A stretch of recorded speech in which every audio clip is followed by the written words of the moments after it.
और दोनों को कोई एतराज नहीं था, वो भी वहीं मौजूद थे, लेकिन उनका एक्सेस भी महदूद था। जो अच्छी बात थी वो ये थी कि उनका भी एक्सेस महदूद था,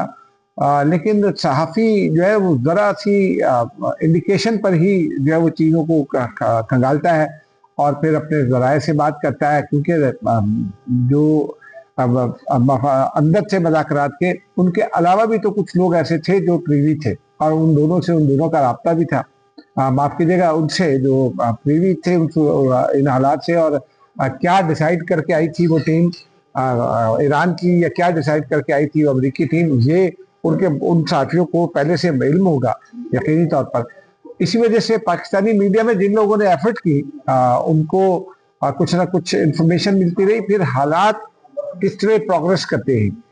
जैसे जैसे हालात की प्रोग्रेस होती है, अगर आपकी डिप्लोमेटिक इशूज की अंडरस्टैंडिंग अच्छी है, डिप्लोमेटिक इशूज में थोड़े से मसाइल होते हैं उनको समझने में,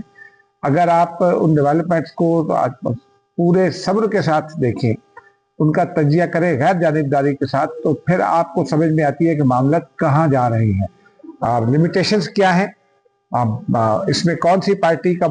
क्या चाहेगी, ये आप उनकी बॉडी लैंग्वेज से जब वो आ रहे होते हैं या जा रहे होते हैं उससे आपको अंदाजा होता है। और ऐसा ही हुआ, तो मुझ समेत कई लोगों ने जो रिपोर्ट किया वो उसी बुनियादों पर किया कि कुछ इंफॉर्मेशन मिली, कुछ अंडरस्टैंडिंग थी और कुछ रीडिंग, तो इसी तरह से ये होता है। तो वो चीजें होती रही, लेकिन जो एक बात थी दोनों जानिब से, ईरान के जो लोग थे और जो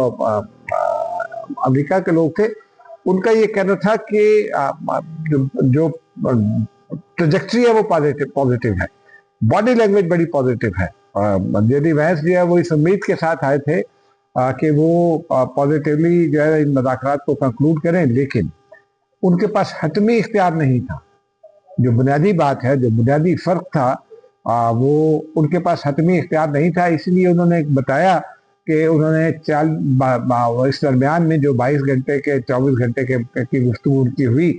चूँकि ये 24 घंटे इसलिए कहा जा सकता है कि जब वो आए तो उसके बाद से फिर वो मुज़ाकरात ही के हवाले से बिजी थे। वो गए, पहले एम्बेसी गए, वहाँ उन्होंने ब्रीफिंग्स ली अपनी, जो यहाँ के लोग थे उनसे, जो टीम्स पहले आ चुकी थी एडवांस में, फिर वो आए सरीना होटल में, उनसे मुलाकात हुई उनकी,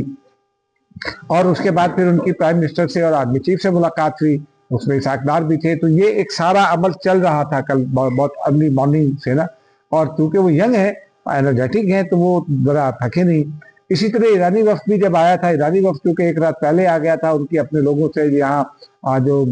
हैं उनके सफीर वगैरह, उनके साथ भी उनकी मुलाकात हो गई।